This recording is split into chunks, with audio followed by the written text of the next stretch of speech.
कैसे पहचानेंगे कि कौन द्विघात समीकरण है, कौन द्विघात समीकरण नहीं है? उसका तो रूप होता है। द्विघात समीकरण का रूप क्या होता है?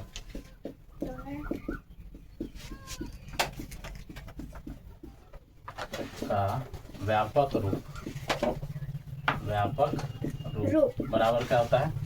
ध्यान दो, ax² plus bx plus c बराबर 0। क्या होता है? ax² plus bx plus c बराबर 0। अब मान लेते हैं यहाँ a है, यहाँ b है, यहाँ c है। a बराबर b बराबर c बराबर a बराबर b बराबर 0 हो सकता है, c बराबर भी 0 हो सकता है, लेकिन a बराबर कभी 0 नहीं होना चाहिए। a नोट बराबर क्या होगा? 0। ठीक है, a नोट बराबर क्या होगा? 0। अब इसको कैसे समझते हैं? जिसमें घात, घात समझ रहे हो?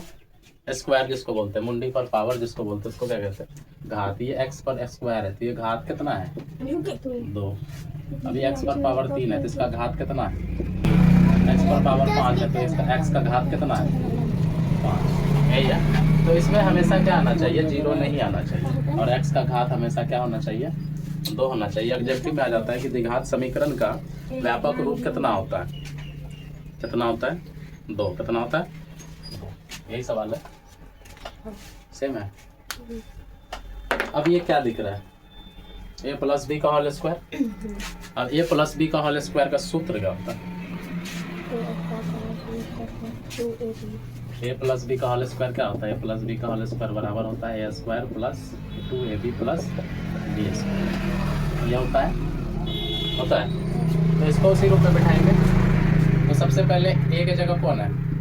x² होगा प्लस 2। a का मान कितना है? x। b का मान कितना है? प्लस 1 का स्क्वायर करेंगे तो कितना हो जाएगा? 1 का स्क्वायर कर दो बराबर, ये 4 4 सटा हुआ, ये ब्रैकेट के अंदर बाहर है तो क्या होगा? गुना। गुना होगा। 2 गुना x करेंगे क्या होगा? 2 माइनस 2 गुना 3 करेंगे 100।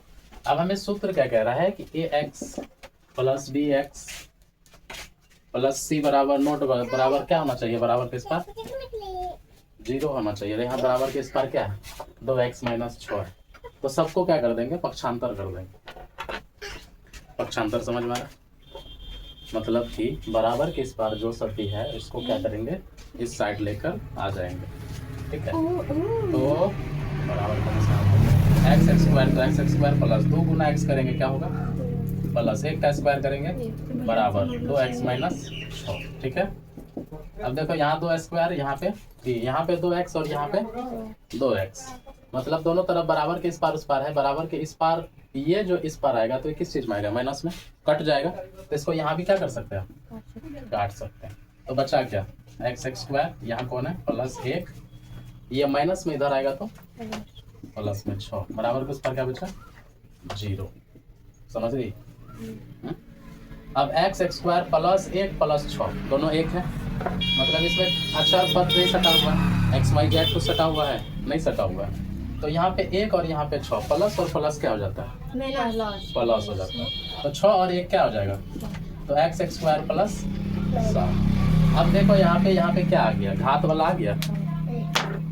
क्या आ गया? यहाँ पे घात वाला आ गया। तो लिखो चूंकि यह ax² plus bx plus c का रूप है, इसलिए यह एक द्विघात समीकरण होगा।